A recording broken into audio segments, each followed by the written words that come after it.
The cockpit's not answering. Somebody's stabbed in business class. And I think there's mace that we can't breathe. I don't know. I think we're getting hijacked. That's American 1060.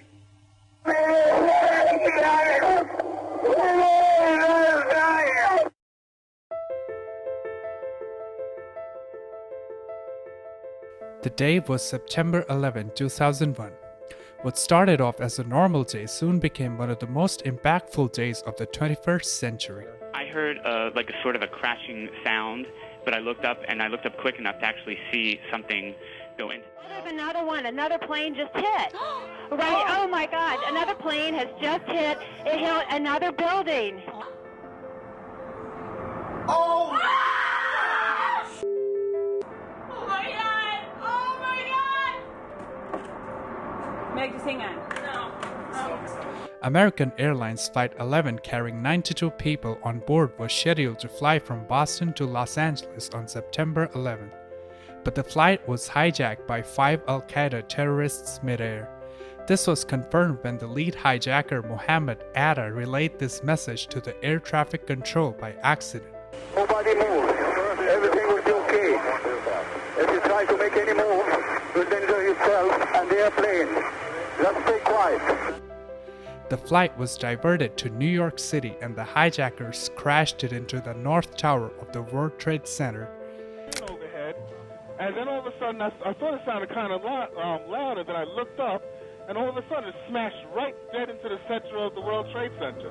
17 minutes later, United Airlines Flight 175, which was supposed to go from Boston to Los Angeles, was hijacked and was deliberately crashed into the South Tower of the World Trade Center. The third flight, American Airlines Flight 77, flown from Virginia's Dulles International Airport, was hijacked over Ohio. At 9:37 a.m., it crashed into the west side of the Pentagon in Virginia, causing a partial collapse of the building's site. The fourth and final flight, United Airlines Flight 93, was flown in the direction of Washington, D.C. The plane's passengers attempted to regain control of the aircraft away from the hijackers and ultimately diverted the flight from its intended target. It crashed into a field near Shanksville, Pennsylvania at 10:03 a.m.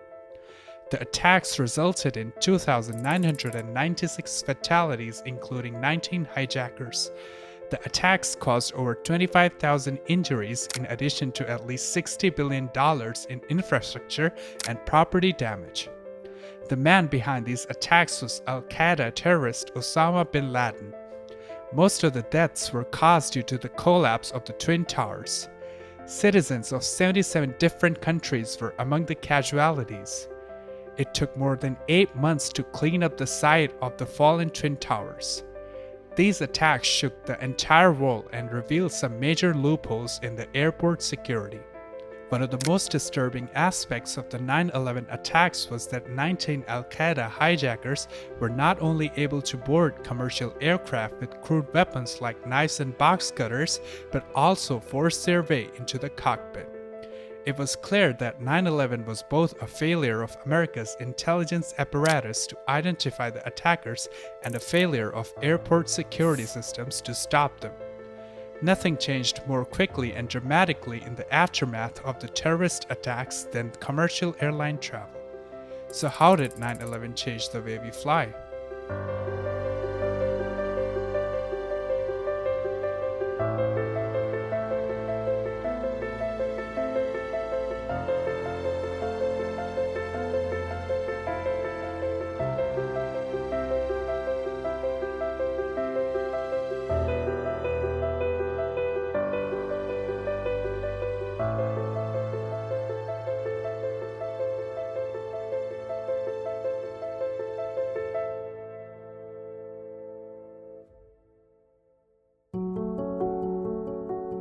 "20 years ago, passengers could arrive at the airport at the last minute and walk through the metal detector without removing their shoes or belt.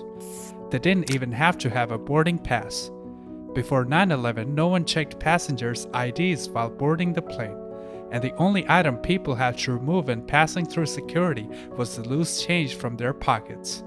People were even allowed to carry knives and razor blades. The 9/11 hijackers strolled through airports with relative ease. Before 9/11, the airport security was almost non-existent, and it was designed to be that way to provide a better experience to passengers. Airport security was handled by private contractors hired by the airlines and had very little federal oversight. The fact that the terrorists had orchestrated these attacks so easily made clear how vulnerable the US was. Some of the 9/11 hijackers had been able to board flights without proper identification.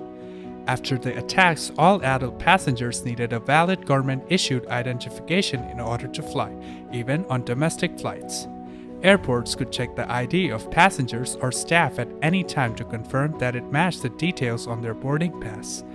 What we know today as the no-fly list, which is a subset of the terrorist screening database denoting people who are barred from boarding commercial aircraft from travel into, out of, and inside the US, was developed in response to 9/11. September 11 attacks also led to the formation of Transport Security Administration, or TSA.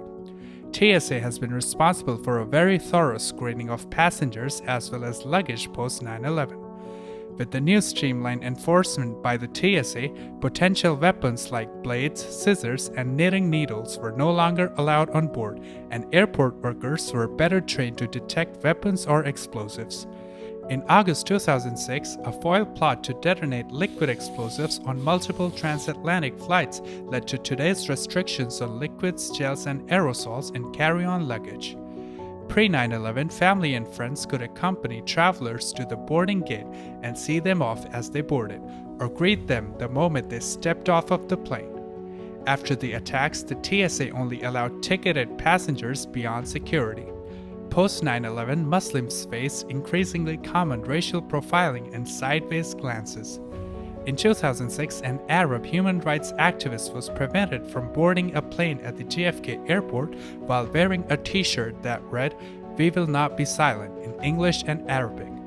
Since the 9/11 terrorist attacks, it has been the official policy of the United States government to stop, interrogate, and detain individuals without criminal charge, often for long periods of time on the basis of their ethnicity and religion.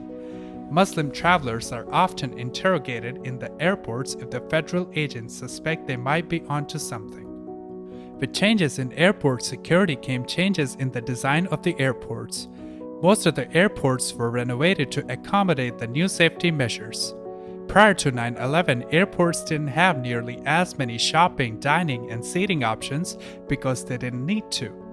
But once Americans started showing up at the airport 1, 2, or even 3 hours early, that began to change.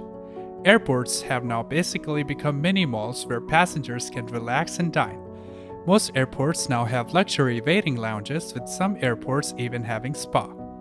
All of this didn't exist pre-9/11.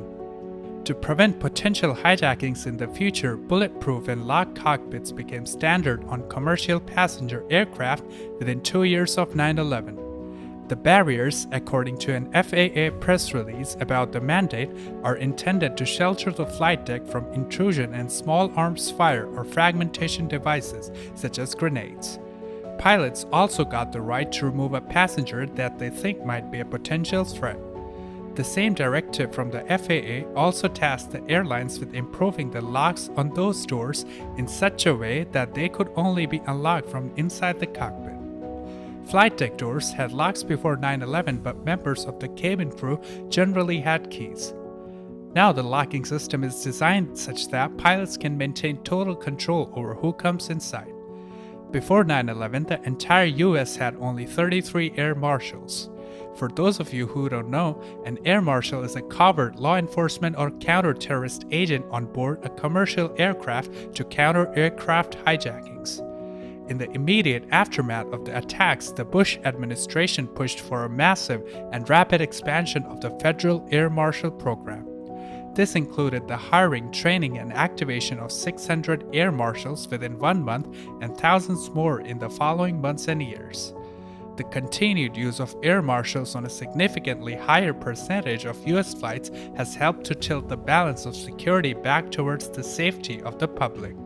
Flight crews are now trained to assess passengers as potential security risks while they board. In the air, flight attendants make mental notes of what they could use as potential weapons if needed. In the first decade after 9/11, the federal government spent over $62 billion on airport security in total. The security measures adopted after 9/11 have proved permanent enough that people have, for the most part, accepted it as a part of the flying experience. Post 9/11 security measures have added to travel times, leading some consumers to ditch short flights for driving. And while passengers today might quite happily mark the eventual end of the COVID-19 public health security measures, they're far less likely to see a return to pre-9/11 security levels at the airport anytime soon. Inconvenience is a small price to pay for safety.